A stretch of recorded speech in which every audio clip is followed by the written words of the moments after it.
একদিন নবী চাদর পরার সময় মা আয়েশা সিদ্দিকা দেখলেন নবীজির পিঠ মোবারকে কয়েকটা গর্ত এত বেশি গভীরে।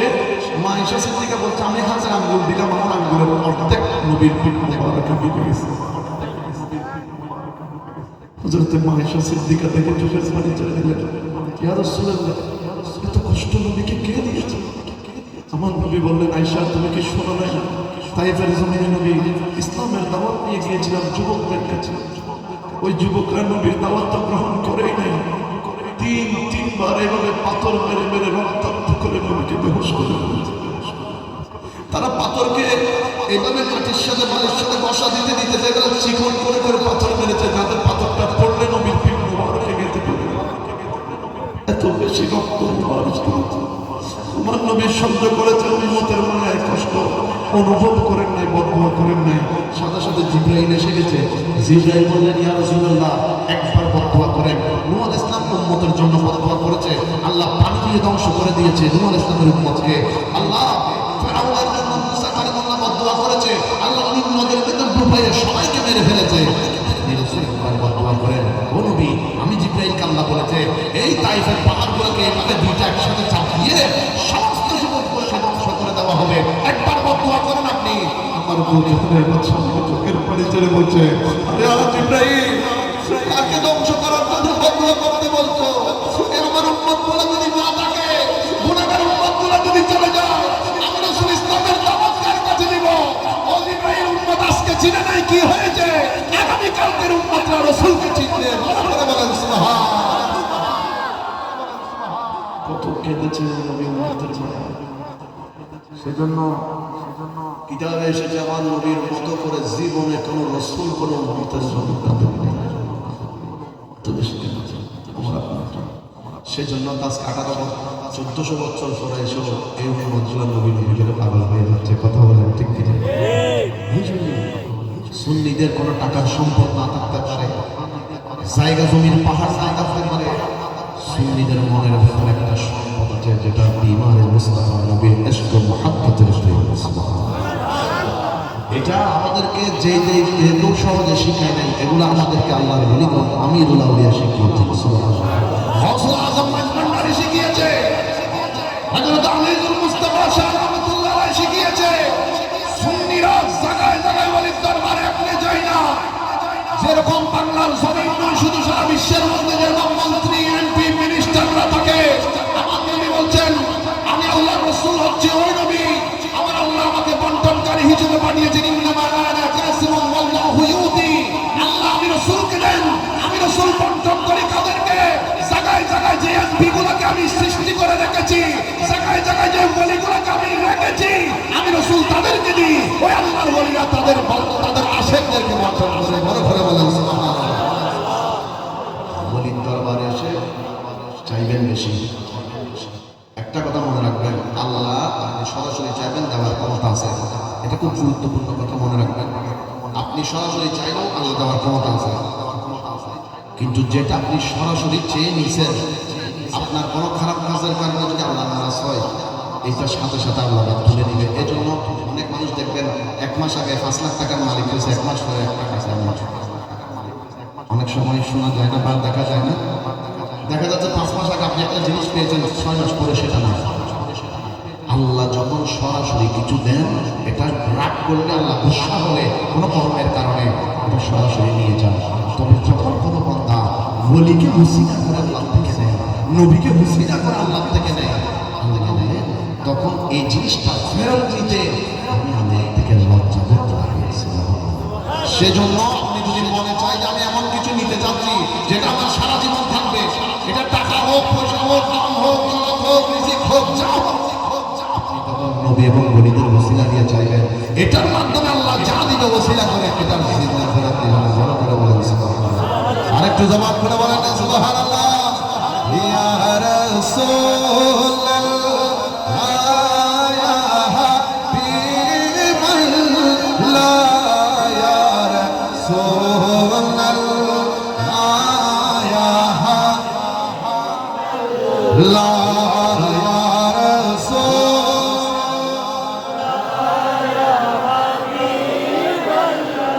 ইয়া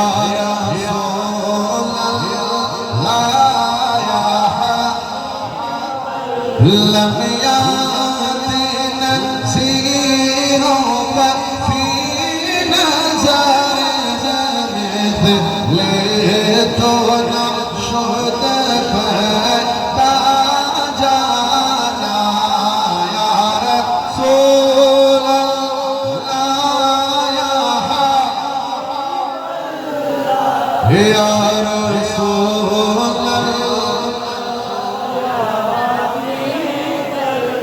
زمان بلا بلا مرحبا صلاة يا رسول الله عليكم আমার বাবারা ভাইরা আমি আলোচনা গুছিয়ে নিয়েছি একটু মনোযোগ দিতে হবে আমার যুবক ভাইরা আল্লাহ রাসূলকে শুধু আমরা মানুষরা ভালোবাসিনি বন জঙ্গলের হরিণ পর্যন্ত নবীকে ভালোবেসেছেন কথা বলেন ঠিক কিনা আওয়াজ দিয়ে বলেন ঠিক কিনা আল্লাহর নবী কামলিওয়ালা নবীজি যখন হিজরত করে মদিনাতুল মুনাওয়ারায় আসলেন আমার নবী মসজিদে নববী শরীফ তৈরি করলেন মসজিদে নববী শরীফের ছাদের মধ্যে নবীজি খেজুরের চাটাই দিলেন খেজুরের পাতা দিয়ে নবীজি ছাদ বানালেন আল্লাহর নবী মিম্বরের মধ্যে দাঁড়িয়ে খুতবা দেওয়ার জন্য সাহাবায়ে কেরামরা নবীর জন্য একটা মরা খেজুর গাছ লাগিয়ে দিয়েছে যেই গাছের নাম হয়েছে উসতুনে খান্নানা ওই মরা খেজুর গাছের সঙ্গে পিঠ মোবারক লাগিয়ে আমার রাসূল খুতবা দিতেন আমার নবীজি আলোচনা করতেন আল্লাহর নবীর সাহাবায়ে কেরামরা আজ একদিন সিদ্ধান্ত নিলেন আমার নবীর জন্য নতুন একটা মিম্বর বানাতে হবে আল্লাহর নবীর জন্য সুন্দর একটা মিম্বর তৈরি করতে হবে সাহাবায়ে কেরামরা সুন্দর একটা নবীর জন্য মিম্বর বানালেন সময়টা ছিল বৃহস্পতিবার দিন আল্লাহর নবীর সাহাবায়ে কেরামরা এবার নবীর মিম্বর বানানোর পরে ওই পুরানো যেই মরা খেজুর গাছ উসতুনে খান্নানা ছিল সেই মরা খেজুর গাছটাকে নিয়ে মসজিদে নববী শরীফের এক কোণার মধ্যে রেখে দিলেন আল্লাহর নবী কামলিওয়ালা নবী তারাওয়ালা নবী আমার নবী কেমন নবী যে নবী দো জাহানের বাদশা করে আল্লাহ দুনিয়ায় পাঠিয়েছেন আল্লাহর নবী রাসূল পাক সাল্লাল্লাহু আলাইহি ওয়াসাল্লামের সাহাবায়ে কেরামরা এবার নতুন মিম্বর তৈরি করলেন বানালেন আমার বাবারা ভাইরা আমাদের দেশের মধ্যে যখন কোনো মরা খেজুর গাছ হয়ে যায় কিংবা মরা কোনো তাল গাছ দেখা যায় আমরা সেটাকে পুকুরের মধ্যে কাঠ হিসেবে ব্যবহার করি কথা বলেন ঠিক কিনা আল্লাহর নবী কামলিওয়ালা নবীর সাহাবায়ে কেরামরা নতুন মিম্বর বানানোর পরে ওই মরা খেজুর গাছটাকে মসজিদে নববীর এক কোণার মধ্যে ফেলে রেখেছেন এবার জুমার দিন নবীজি খুতবা দেওয়ার জন্য নতুন মিম্বরের মধ্যে যখন উঠলেন ওই মুয়াজ্জিন হুজুর যখন আযান দিলেন হযরত বেলাল হাবশী যখন আযান দিচ্ছিলেন আল্লাহর নবী হঠাৎ করে নবীজির কান মোবারকের মধ্যে আওয়াজ আসতে শুরু করেছে কে যেন ছোট বাচ্চার মতো করে হু হু করে কান্নাকাটি করতেছে আরেকটু বড় করে বলেন আমার মদিনার নবী আযান বন্ধ করে দিলেন নবীজি মিম্বর থেকে নিচে নামলেন ডানে তাকায় কাউকে দেখা যায় না বাঁয়ে তাকায় কাউকে দেখা যায় না নবী সামনের দিকে যেতে লাগলেন নবী নজর দিয়ে দেখে সেই মরা খেজুর গাছের সঙ্গে নবীজি এতদিন পর্যন্ত খুতবা দিতেন আল্লাহর নবী ওয়াজ করতেন আলোচনা করতেন ওই মরা খেজুর গাছ উসতুনে খান্নানার ভেতর থেকে খান্নার আওয়াজ বের হচ্ছে সুবহানাল্লাহ আরেকটু বড় করে বলেন না সুবহানাল্লাহ আল্লাহর নবী মানুষের মতো করে প্রশ্ন করা শুরু করলেন উসতুনে খান্নানা কি হলো তোমার বাচ্চাদের মতো করে কেন চোখের পানি ছেড়ে কাঁদো উসতুনে খান্নানা আমার নবীজিকে জবাব দিতে লাগলেন ইয়া রাসূলুল্লাহ কত শুক্রবার পর্যন্ত আপনি রাসূল আমার সঙ্গে পিঠ মোবারক লাগিয়ে দিয়ে খুতবা দিতেন আলোচনা করতেন তবে সাহাবায়ে কেরামরা নতুন মিম্বর তৈরি করার কারণে আজকে আমি উসতুনে খান্নানা মরা খেজুর গাছটাকে আপনি রাসূলের থেকে দূরে সরিয়ে দেওয়া হয়েছে ইয়া রাসূলুল্লাহ আপনার থেকে দূরত্ব আমি সহ্য করতে পারি না তাই আমি দুই চোখের পানি ছেড়ে ছেড়ে কাঁদতেছি আরেকটু বলা করে সুবহানাল্লাহ ইয়া রাসূলুল্লাহ আপনার ভালোবাসার মধ্যে পড়ে কাঁদি নবীজির মহব্বতের মধ্যে পড়ে কাঁদি নবী উসতুনে খান্নানা গায়ের মধ্যে নবীজির ফুলিয়ে মুলিয়ে সামনে করতে শুরু করলেন। সাহাবায়ে কেরামরা বললেন, আমরা জীবনে কোনোদিন ওইভাবে মরা খেজুর গাছের কোনো কথা আমরা শুনি নাই, তবে ওই দিন আল্লাহর নবীর সঙ্গে ওই উস্তনে খান্নানা কথা বলছিল। আমরা সাহাবায়ে কেরামরা নিজের কান দিয়ে ওই আওয়াজটা শুনেছি। সুবহানাল্লাহ। আমার নবী উস্তনে খান্নানাকে শান্ত করলেন। এবার বললেন, উস্তনে খান্নানা, নবী তোমাকে দুইটা প্রস্তাব দিচ্ছি, তুমি গ্রহণ করতে চাইলে গ্রহণ করতে পারো। প্রথম প্রস্তাবটা আমার নবী রাখলেন, উস্তনে খান্নানা রে, আমি রাসূল নবুয়তের হাত দিয়ে তোমাকে এখানে আবার রোপণ করে দিব, মসজিদে নববী শরীফের সামনে রোপণ করে দিব। আল্লাহ তোমার মধ্যে ডালপালা দিবে, তোমার মধ্যে খেজুর ধরবে। বলো বলো বলো, এই প্রস্তাবটা তোমার পছন্দ হয়েছে কিনা? উস্তনে খান্নানা বললেন, ইয়া রাসূলুল্লাহ, দ্বিতীয় প্রস্তাবটাও শুনতে চাই। আমার বাবারা, ভাইরা, যুবক ভাইরা, দেখেন মহব্বত কাকে বলে, দেখেন মহব্বত কত প্রকার হতে পারে, দেখেন মহব্বতের মধ্যে যে কোনো সন্দেহ থাকে না, সেটাও নজরে দেন। আল্লাহর নবী উস্তনে খান্নানাকে বললেন, দ্বিতীয় প্রস্তাব হচ্ছে, আমি রাসূল তোমাকে জান্নাতুল বাকির মধ্যে দাফন করে দিব, আর আমার আল্লাহ পাক তোমাকে জান্নাতের মধ্যে তুলে দিবে। উস্তনে খান্নানা দুই চোখের পানি ছেড়ে কাঁদতে কাঁদতে আমার রাসূলকে প্রশ্ন করে বললেন, ইয়া রাসূলুল্লাহ, বলেন না একটু দেখি, যে জান্নাতে আমাকে তোলার কথা বলছেন, ওই জান্নাতে আপনি নবী জিও নবীর প্রতি ভালোবাসা, নবীর প্রতি প্রেম, নবীর প্রতি ইজ্জত মহব্বত শুধু মানুষের ভেতরে, ইমানদারের ভেতরে নয়, একটা মরা গাছের ভেতরে পর্যন্ত আছে। বড় করে বলেন না সুবহানাল্লাহ। কি দামি করে আল্লাহ আমার রাসূলকে সৃষ্টি করেছেন। এবার আমার নবী বললেন, সুবহানাল্লাহ, তোমার ভেতরে নবীর যে ভালোবাসা দেখলাম, নবীর যে প্রেম তোমার ভেতরে দেখলাম, আমি রাসূল তোমার উপর খুশি। নবী মুস্তাফা যার উপর খুশি, তার উপর আল্লাহ খুশি হয়ে যায়। যাও, আমি রাসূল তোমাকে জান্নাতুল বাকিতে দাফন করব, আল্লাহ তোমাকে ওই জান্নাতে তুলবে, যে জান্নাতে আমি রাসূল থাকবো। শুধু তাই নয়, তোমার মধ্যে জান্নাতে যে খেজুরগুলো ধরবে, অবস্থানে আপনার আমি রাসূল ওয়াদা দিচ্ছি, তোমার কাছ থেকে খেজুর পেড়ে পেড়ে ওই জান্নাতে আমি আমার গোলামদেরকে বন্টন করব। বলা ধরে বলেন সুবহানাল্লাহ। আল্লাহর নবী উম্মতের জন্য সেখানে ব্যবস্থা রেখেছেন। আর কেন বারবার বলেন, সেজন্য আছে বড় চমৎকার করে বলেন, তোমার প্রেমের রাসূল নাই যে তুলনা, নিজে তুলনা গো রাসূল নাই যে তুলনা, তোমার প্রেমের রাসূল নাই যে তুলনা, নাই যে তুলনা গো রাসূল নাই যে তুলনা, তোমার প্রেমে জিন্দা হইল উস্তনে খান্নানা, ইয়া রাসূলুল্লাহ, আমি তোমার প্রেমের ভিখারি, ইয়া রাসূলুল্লাহ, ইয়া হাবিবাল্লাহ, আমরা তোমার প্রেমের ভিখারি। সালাতুন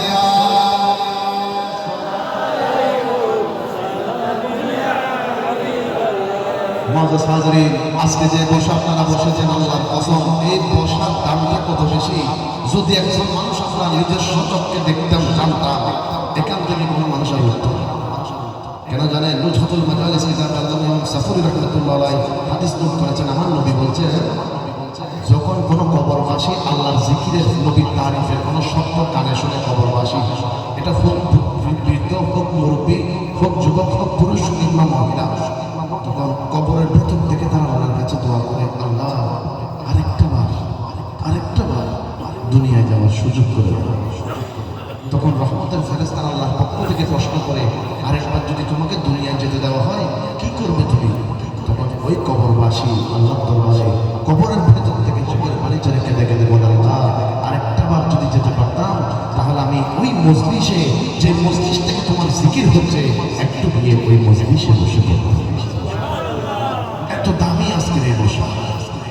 মুআজ্জাজ হাজরিন, দেখেন এখানে অনেক ভাই বসেছেন, অনেকের সাথে প্রবাসীদের সম্পর্ক আছে। আপনি দেখবেন এয়ারপোর্টের মধ্যে যাওয়ার সময় প্রবাসী ভাই যারা বিদেশে যায়, যাওয়ার সময় চোখে পানি থাকে, আসার সময় চেহারার মধ্যে হাসি থাকে। কথা বলেন, এটা দিয়ে আমি অনেক মহব্বতের একটা বিষয়ের দিকে যাচ্ছি। আপনারা বলেন কথা ঠিক না বেটা? তো আসার সময় কেন খুশি থাকে? কারণ তিনি ওনার মেহেরবান মা জননীর চেহারাটা দেখে এসে দেখবে। কথা বলেন ঠিক কিনা? ওই ভাইটা মহব্বতের সন্তানদের চেহারাটা দেখবে, সেজন্য মনটা খুশি। তারা বাচ্চাদের সাথে দেখা হবে, মনটা খুশি, কারণ আপন জনের সাথে সাক্ষাৎ হবে। কথা বলেন ঠিক কিনা? আমার নবী যদি আমার নবী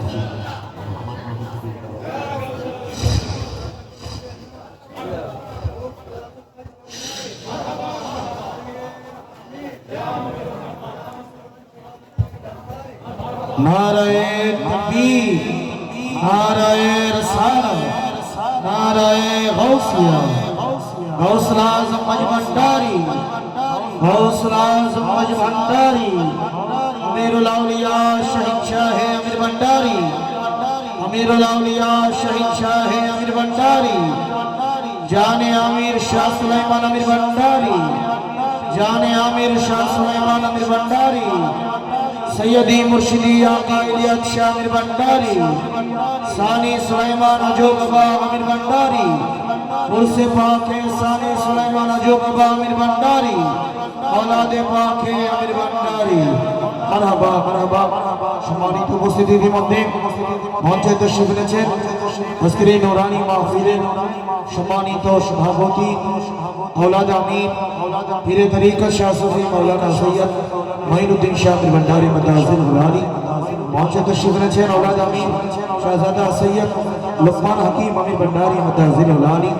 सम्मानित শাহজাদা মহোদয়গণকে আশিকানে আজু বাবা আমির ভান্ডারী কেন্দ্রীয় পরিষদের পক্ষ থেকে আন্তরিক মোবারকবাদ অভিনন্দন জ্ঞাপন। আমারও আলোচনা একেবারে শেষের দিক, আমি 2-3 মিনিটের জন্য শেষ করে দিচ্ছি। মাশাআল্লাহ, আমাদের আজকে পত্র দরবারে বিস্তারিতের জন্য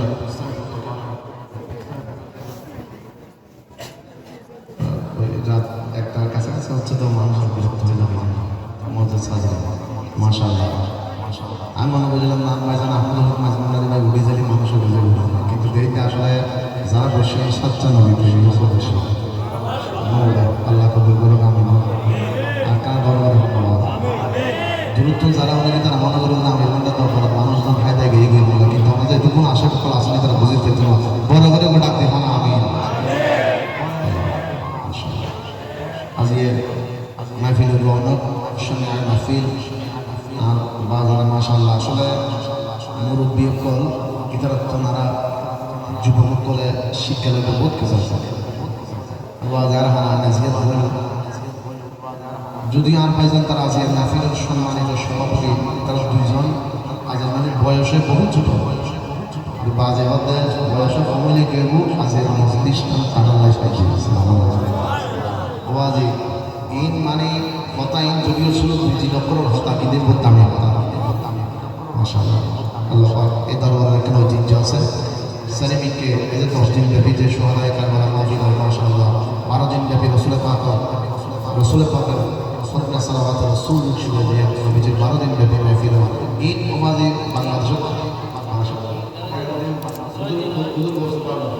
6 দিন হযরত বদরের নামাজ মাশাআল্লাহ মাশাআল্লাহ মাশাআল্লাহ ওদের মধ্যে আই নিজের দরবার সাদা ঈদ দরবার দিলে একদিন একদিন আছে দেখি যেভাবে 10-12 দিন 10-12 দিন নাই মাশাআল্লাহ এটা কেন নিয়ামত দরবারে সুবহানাল্লাহ আর কেন দরবারে মনোযোগ দম শেষের দিকে দেখবে মজেস হাজিরিন। আমি যেটা বলতে চেয়েছি যখন কোনো বিদেশি বাবা কিংবা ভাই দেশে আসে মনটা বড় খুশি থাকে, কারণ আপন জনের চেহারাটা দেখবে, আপন জনের সাথে কথা হবে। দেখেন আমার বাবারা ওই যে বলেছিলাম নবীজির পিঠ মোবারকে পাথর মেরেছে, ওই যুবকরা নবীজি বেহুশ হয়েছেন নবীজির কষ্ট দেখে, নবীজির মন খারাপ দেখে। আমি আপনি তো এক বন্ধুর মন খারাপ হলে বেড়াতে নিয়ে যায় কক্সবাজার, বেড়াতে নিয়ে যায় রাঙ্গামাটি, বেড়াতে নিয়ে যায় খাগড়াছড়ি। আল্লাহ দেখলেন নবীর মন খারাপ, আল্লাহ বললেন নবী গো দুনিয়ার বন্ধু হলে বেড়াতে নিয়ে যায় দুনিয়ার কোনো জায়গায়, তো আমি বলবো আপনার বন্ধু, আমি আল্লাহ নিজেই তো আপনার প্রেমিক, সুতরাং যেখানে সেখানে নিব না, আমি আল্লাহ আপনাকে লামানে বেড়াতে নিয়ে আসবো। আমরা নবীকে লামানে নিয়ে গেলেন। নবীজি যখন ফুলসিরাতের কিনারায় দাঁড়ালেন, মনোযোগ, নবীজি যখন ফুলসিরাতের কিনারায় দাঁড়ালেন, আমার নবী ফুলসিরাতের পুলটা থেকে দুই নয়নের পানি মোবারক ছেড়ে দিলেন। জিবরাইল আমিন অবাক হয়ে গেলেন, ইয়া রাসূলুল্লাহ, মুসা আলাইহিস সালাম কত হাজার চোখের ফোঁটার পানি ফেলেছে উঁচুর পাহাড়ে সেজদা দিয়ে দিয়ে, শুধু একবার এক নজর আল্লাহকে দেখার জন্য। আল্লাহ বলেছেন, লান তারানি মুসা, আমাকে দেখার মতো চোখ তোমাকে দিই নাই। মুসা নবী কেঁদেছেন কিন্তু দেখতে পারেন নাই। ইয়া রাসূলুল্লাহ, আজকে তো আপনি নবী আল্লাহ দেখতে যাচ্ছেন, তো আপনার মন তো খুশি হওয়ার কথা, আপনি আনন্দিত থাকার কথা, আপনার চোখের মধ্যে পানিকে তো দেখা যায়।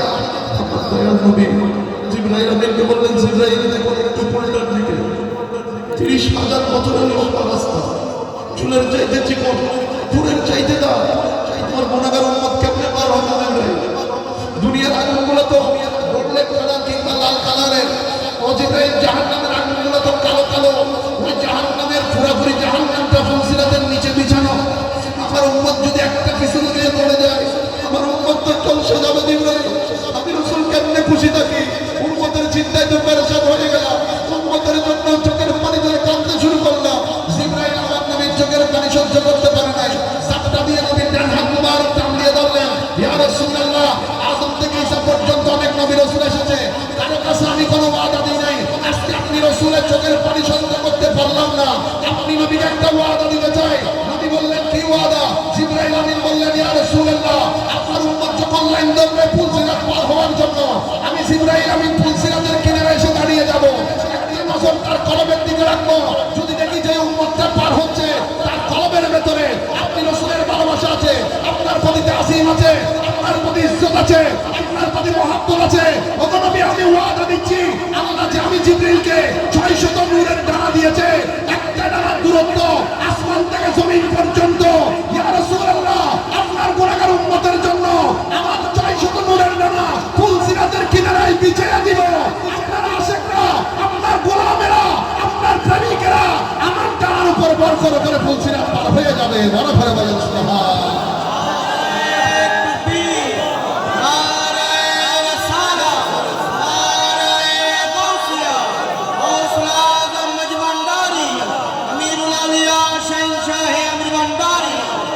বলেন আমার নবীর দাম আছে না নাই? কথা শেষ কিন্তু আওয়াজ বড় হবে, নবীর মর্যাদা আছে না নাই? নবীর সম্মান আছে না নাই? আমাদের অন্তরে নবীর ভালোবাসা আছে না নাই? মারহাবা মারহাবা দয়াল নবী, মারহাবা মারহাবা মারহাবা জিন্দা নবী, মারহাবা মারহাবা মারহাবা নূর নবীজি, মারহাবা মারহাবা মারহাবা দয়াল নবী, মারহাবা জিন্দা নবী।